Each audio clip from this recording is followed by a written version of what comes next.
Halo Mario Booster, selamat datang kembali di channel Mario Angelo. Oke, kali ini kita dapat sebuah bentuk informasi terbaru yang sejujurnya ini gue sebagai fanboy di sini juga agak sedikit khawatir lah ya, karena aku dapat sebuah informasi katanya dari pihak Warner Bros Discovery akan menjual asetnya dan akan dibeli oleh beberapa perusahaan-perusahaan lain untuk diakuisisi. Waduh, kenapa lagi nih? Karena gini cuy, gue sebagai fanboy DC ya, gue tentu sangat khawatir. Karena apa? Jika ini akan di merger, jika ini akan digabungkan oleh PH-PH lain, akan dibeli aset yang segala macam, maka bisa jadi kemungkinan project DC yang dikerjakan oleh James Gunn ini sepertinya akan mengalami perubahan besar-besaran. Karena lagi-lagi ketika WB-nya udah nggak berkuasa lagi dan ketika mereka akan dibeli oleh PH-PH lain, maka tentunya dampaknya ke DC James Gunn juga akan kena imbasnya, Pak. Jadi ya kita akan bahas di video kali ini karena ya ini juga lagi rame diperbincangkan oleh para fanboy DC yang tentu udah suka dengan karya James Gunn. Tiba-tiba kena hal seperti ini men. Jadi ya gue juga agak khawatir sih. Tapi yuk kita akan ringkas aja apa yang terjadi kepada Warner Bros seperti apa. Dan gue akan baca di berita ini yang udah gue ringkas ke naskah gue ini cuy. Oke. Jadi Warner Bros ini ya yang merupakan perusahaan induk yang memiliki sebuah studio film seperti jaringan TV kabel, streaming, sedang dalam tahap proses review untuk dijual oleh para PH-PH lain, yang dimana sudah ada beberapa perusahaan yang berusaha untuk membeli sebuah asetnya Warner Bros ini. Salah satunya adalah dari si Netflix yang sedang mengeksplorasi kemungkinan akuisisi untuk sebagian produk dari Warner Bros Discovery. Oke, kita akan bahas mengenai Netflix ini. Nah, kalian familiar nggak dengan Netflix ini yang merupakan sebuah streaming OTT paling besar sedunia, yang dimana akhirnya mereka punya sebuah penawaran yang bagus kepada Warner Bros. Oke, kita ngomongin soal hypothetically ya, what if? Bagaimana jika kalau WB akan dibeli oleh Netflix? Bagaimana jika aja deh, karena gini, ya gue yakin sih gak semua orang bisa paham mengenai berita ini, makanya gue akan jabarkan melalui bahasa yang sehari-hari aja ya, biar kan juga makin paham. Jadi gini, bagaimana seandainya Warner Bros semua aset yang dimiliki oleh WB ini akan berdampak kepada Netflix? Tentu seperti halnya Project DC. Nah, di Snyderverse kemarin, para anggota fans Snyder Cult, mereka berusaha untuk mendorong Netflix untuk membeli DC-nya James Gunn agar supaya DC-nya James Gunn ini akan dihapus dan digantikan oleh project DCU-nya Snyderverse yang akan dilanjutkan atas desakan para fanboy Snyder yang gak terima kalau project Snyderverse ini udah selesai sampai kepada filmnya JL-nya doang. Karena seperti yang kita tahu ya bahwa projectnya Snyderverse ini ya itu memang udah berhenti di tahun 2021 karena lagi-lagi saat itu Zack Snyder sudah ada problem dengan orang-orang WB lama, yang dimana ya lagi-lagi semua projectnya udah diganggu total.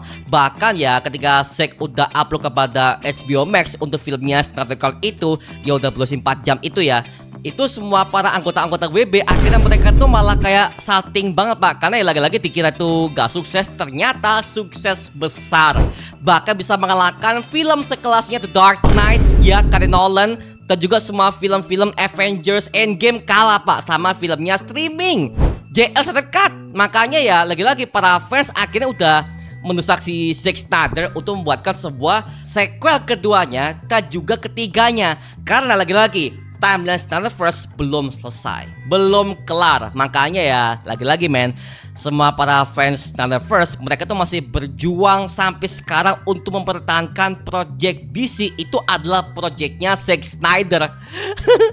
Dan apalagi Zack Snyder kalau udah cek di Instagramnya bahkan di Twitternya beliau ya, beliau tuh seneng nge-upload semua project yang melibatkan DCU-nya dulu, seperti fotonya Ben Affleck jadi Batman, Deathstroke-nya Joe Manganiello, sama Superman-nya Henry Cavill ya. Setiap foto dia posting selama semingguan kemarin ya. Makanya pas gua cek lagi, anjir lah, ini apakah jangan-jangan ya, ini jangan-jangan apakah Snyderverse ini akan berusaha untuk dibangkitkan kembali oleh pihak Netflix gitu loh. Jadi ya gua nggak tahu men, gua nggak tahu karena balik lagi gue pernah ngedenial mengenai hal ini pas ketika zamannya Restore the Snyderverse dulu pak. Karena balik lagi ketika kita zamannya di Restore the Snyderverse itu, semua para fans, bahkan semua para content creator saat itu ya, kita udah hopeless. Gak mungkin lah, gak mungkin sekelas Zack Snyder akan mengupload film versi Snyder Cut-nya. Tapi atas desakan para fans selama 4 tahun berjuang itu ya, akhirnya terjawab sudah dan dikonfirmasi di acaranya DC Fandom tahun 2020. Itu pas zamannya COVID pak, gue masih inget tuh. Jadi kalau kalian mungkin yang udah ngikuti DC dulu ya, jadi di zamannya COVID itu ada sebuah show untuk semua karya-karya DC untuk project DC, itu namanya DC Fandom. Nah, jadi ketika Zack Snyder mengumumkan Snyder Cut akan dibuatkan, wah itu semua para fans jadi makin bersorak men. Makanya ya mungkin indikasinya seperti ini men. Jadi ya bisa gue katakan kemungkinan Snyderverse mungkin saja bisa kembali. Mungkin saja kalau seandainya Netflix punya sebuah tawaran bagus kepada Warner Bros untuk membeli semua beberapa IP-IP-nya. Tapi bukan cuma soal DC aja, tapi seperti kayak Harry Potter atau mungkin project yang udah pernah berkolaborasi dengan pihaknya HBO Max, mungkin saja juga akan pindah kepada Netflix kalau seandainya dari kepalanya WB juga akan menerima aset dari pihaknya Netflix ini pak. Tapi lagi-lagi kita kurang tahu ya, karena pas gua baca di berita WB ini kurang tertarik dengan pihak Netflix. Oke, jadi ya bisa gue katakan WB kurang tertarik dengan sebuah penawaran yang dimiliki oleh Netflix untuk membeli semua saham dan juga semua project dari WBD ini.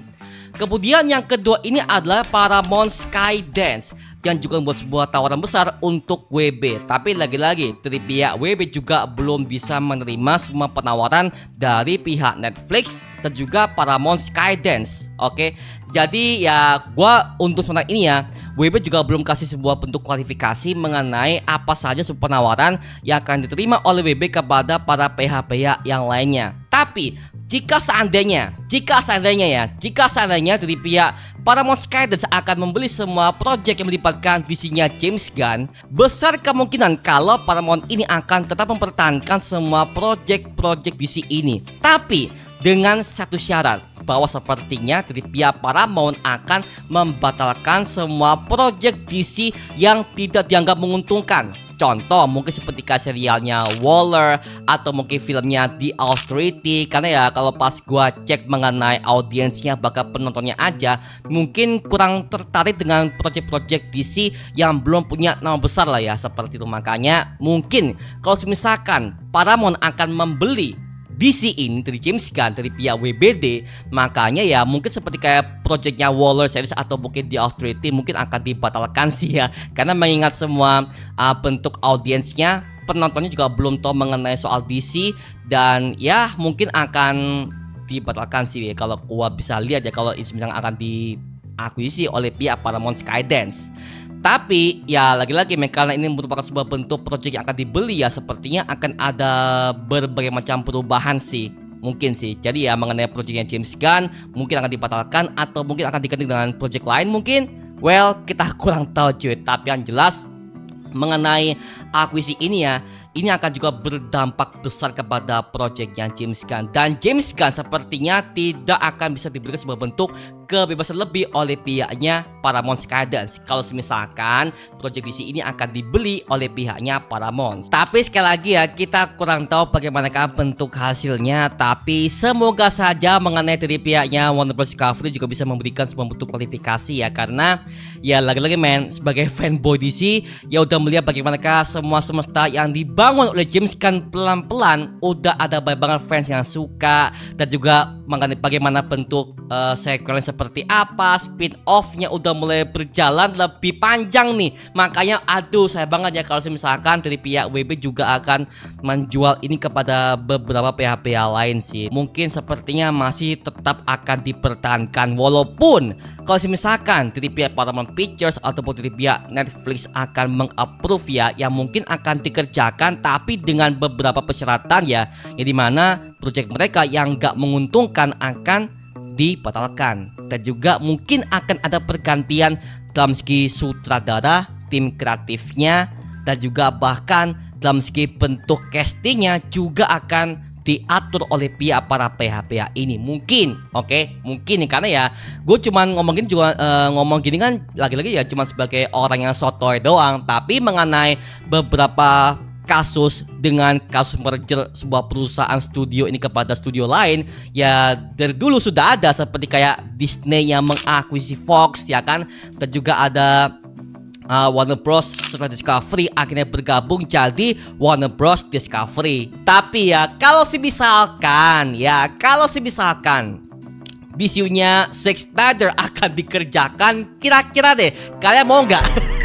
Karena gini cuy, pas gua baca di forum, bayangin cuy, sampai sekarang dari fansnya Zack Snyder, mereka masih mempertahankan untuk memperjuangkan sequel Justice League Part 2, Part 3 sampai sekarang cuy, sampai sekarang. Oke, jadi ya ini dari para fanboynya aja udah mulai solid nih. Aduh, gua nggak tahu deh, gua nggak tahu. Tapi kalau memang mau lanjut silakan sih. Tapi so far ya kan cuman sebagai what if, bagaimana jika, kan belum sebagai fakta kan. Jadi well, kita tunggu aja bagaimanakah approval dari pihaknya Warner Bros Discovery. Semoga aja nggak random lah ya. Karena lagi-lagi cuy, gue udah terlanjur cinta banget dengan karyanya Bapak Om Pistol ini cuy.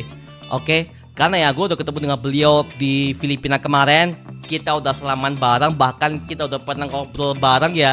Well, ini adalah sutradara paling kreatif yang pernah gue lihat, men. Oke, James Gunn adalah sutradara untuk comic book movie yang berhasil menghidupkan tokoh-tokoh yang gak terkenal. Akhirnya mereka punya nama. Ya, contoh di MCU, dia udah memberikan sebuah nama dan panggung kepada tim Guardians of the Galaxy. Dan gue yakin sih para fans Marvel Comic aja nggak tahu apa sih GOTG itu. Dan ketika James Gunn membuatkan semua itu kepada MCU dan sukses triloginya, semua para fans MCU akhirnya jatuh cinta kepada GOTG ini. Ya, itulah kalian James Gunn, yang dimana beliau ini adalah sutradara yang suka membangkitkan tokoh-tokoh komik yang gak terkenal. Akhirnya mereka punya nama. Peacemaker, siapa kenal Peacemaker? Ya kan? Peacemaker gak dikenal pak. Bahkan gua aja gak kenal Peacemaker siapa. Tapi ketika James Gunn membuatkan itu dalam bentuk sebuah project series dan menguntungkan juga dan bagus juga hasilnya, ya lagi-lagi beliau berhasil menciptakan tokoh-tokoh yang gak terkenal di komik. Dan ketika mereka dibuatkan sebuah serial atau movie-nya ke dalam sebuah pop culture superhero, beliau berhasil. Makanya gue sangat percaya kepada Om Pistol ini agar supaya dia bisa memberikan sebuah bentuk plot cerita yang berkesinambungan kepada proyeknya DC Chapter 1 Gods and Monsters cuy. Oke, jadi ya well, inilah bisa membuat sebuah harapan baru kepada para fanboy DC yang udah lama yang udah lama putus harapan lah ya, karena lagi-lagi mengenai proyeknya Snyderverse juga masih belum nyambung juga, bahkan ada beberapa proyek yang clash juga ya. Jadi ya kita punya sebuah a new hope lah kepada proyeknya James Gunn, dan semoga aja kalau misalkan nih DC James Gunn akan dibeli oleh para Paramount Pictures atau mungkin dari pihak Netflix atau mungkin dari pihak Amazon, well whatever it is ya mungkin saja ya sepertinya project DC James Gunn ini juga akan mengalami perubahan dalam segi bentuk budget mungkin, atau dalam segi bentuk castingnya, tim kreatifnya, ya kan lagi-lagi yang punya duit adalah PH-nya, yang punya kuasa gitu. Jadi ya WB udah angkat tangan kalau misalkan projectnya DC ini akan dibeli oleh PH lain. Itulah namanya bisnismen. Oke. Jadi ya waduh gue sedih banget. Tapi lagi-lagi men, kita belum tahu bagaimana hasilnya. Tapi semoga saja dari pihak Warner Bros ini juga bisa mempertahankan proyeknya DC-nya James Gunn, karena ini merupakan sebuah bentuk proyek superhero yang lagi naik-naiknya di tahun ini untuk berjalan bersama dengan pihak MCU, yang dimana MCU aja sekarang mereka lagi hype banget ya untuk projectnya Avengers Doomsday gitu loh. Masa DC nggak bisa gitu loh. Jadi ya well, kita tunggu aja pak ya. Aduh gokil ya. Dan sekarang gua tanya nih, gua serahkan kepada kalian, gimana pendapat kalian kalau seandainya DC-nya James Gunn akan dimiliki oleh pihak-pihak lain seperti Netflix mungkin, atau mungkin Amazon, atau mungkin Paramount Skydance mungkin. Well, aku pengen tahu bagaimanakah teori kalian. Dan mungkin buat kamu-kamu yang udah pernah bekerja dalam bidang PH, yang udah pernah mengakuisisi seperti ini, ya mungkin kalian punya sebuah info yang terbaru, mungkin tolong ya tulis di kolom komentar di bawah dan kita bisa diskusikan bareng seperti biasanya. Oke? Itu cuma mengenai video kali ini guys. Coba like, komen, dan juga subscribe untuk mendukung gua buat video mendidik dan menghibur kalian semua. Karena gua janji sebisa mungkin gua akan buatkan video seperti ini lagi untuk kalian semua. Dan jangan lupa follow semua sosial media kita seperti Instagram dan juga TikTok kita ya. Linknya di kolom deskripsi di bawah. Karena di situ kita juga update berbagai macam konten terbaru untuk kalian semua. Dan buat kamu nih yang pengen join komunitas, langsung aja join di grup ya kita, namanya Mario Booster Official. Linknya di kolom deskripsi di bawah. Oke, sampai ketemu di video berikutnya. Adios dan thank you semuanya. Dadah. Woo!